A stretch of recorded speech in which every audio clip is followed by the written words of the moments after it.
Fala pessoal, vamos aí a mais um exercício de resistência dos materiais. Capítulo 1, exercício número 39. Vamos enunciá-lo. A alavanca está presa ao eixo fixo por um pino cônico AB, cujo diâmetro médio é 6 mm. Se um binário for aplicado à alavanca, determine a tensão de cisalhamento média no pino entre ele e a alavanca, tá?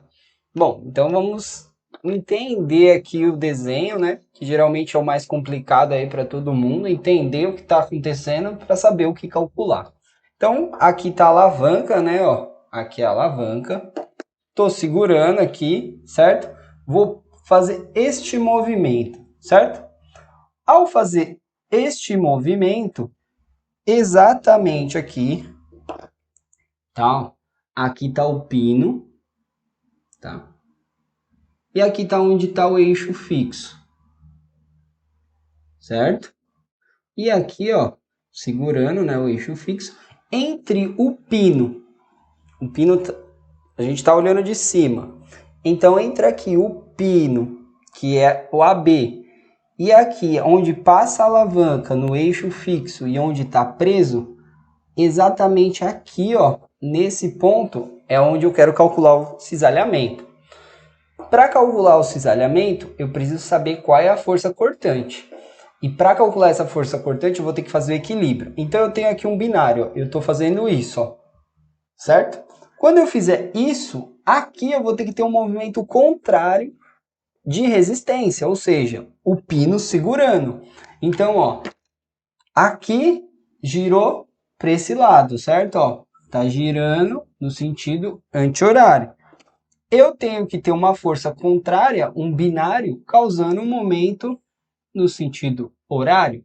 Então, exatamente aqui, ó, vou colocar aqui em outra cor, exatamente aqui vai surgir uma força. Essa força vai ser uma força cortante à seção do pino. Então, eu vou chamar ela já de cortante, tá?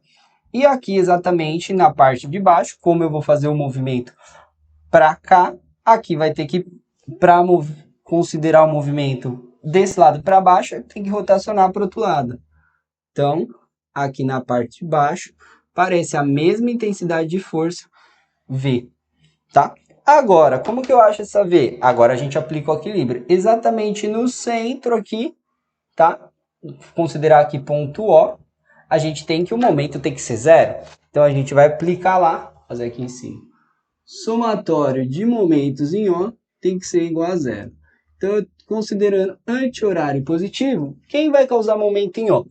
Eu tenho duas formas de calcular. Considerando cada força e a distância, ou considerando os binários, tá? Eu vou considerar os binários para relembrar o conceito de mecânica para vocês. Como que eu calculo o binário quando eu quero saber o momento em O?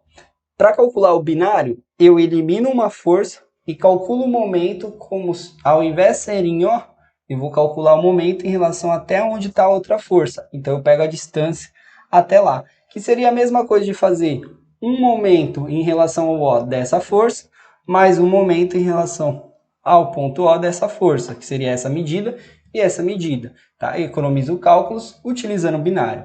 Então, eu vou pegar aqui, ó, vou pegar essa força aqui de 20, então, segurou aqui, vai empurrar em relação ao binário. Então, a distância que eu vou pegar vai ser toda essa daqui, ó.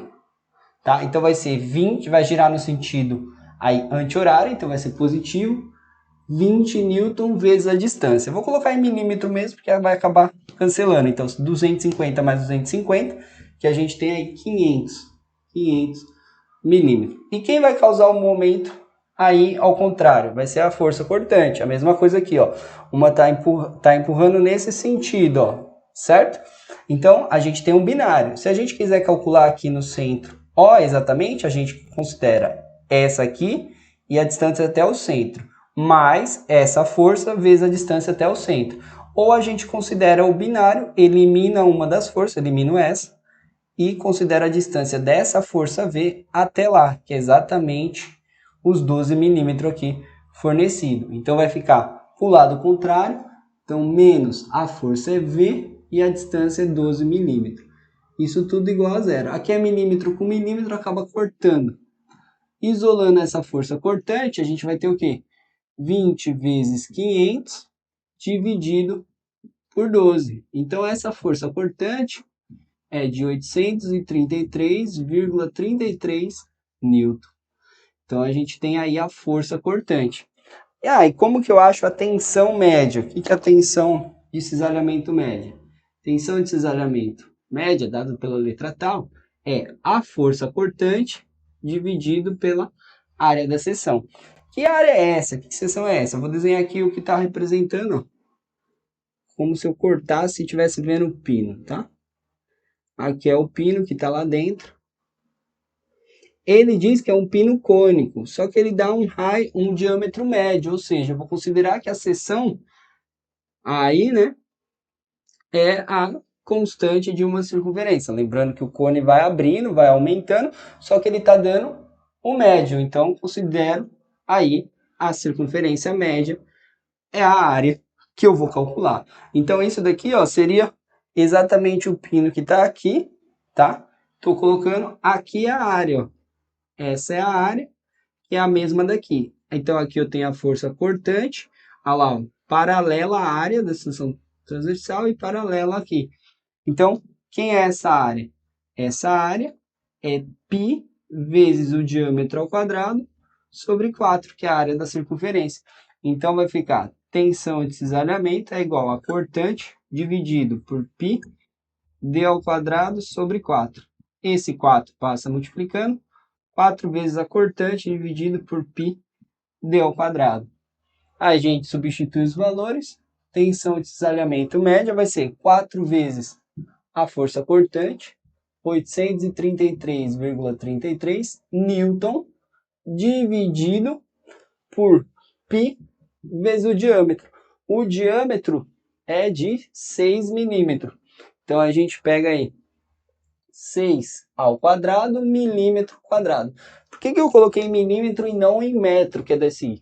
Porque isso aqui, ó, newton por metro quadrado, é a unidade já de megapascal, que é muito utilizado aí para unidade de tensão, de cisalhamento, tem compressão, tá? De tração aí, compressão.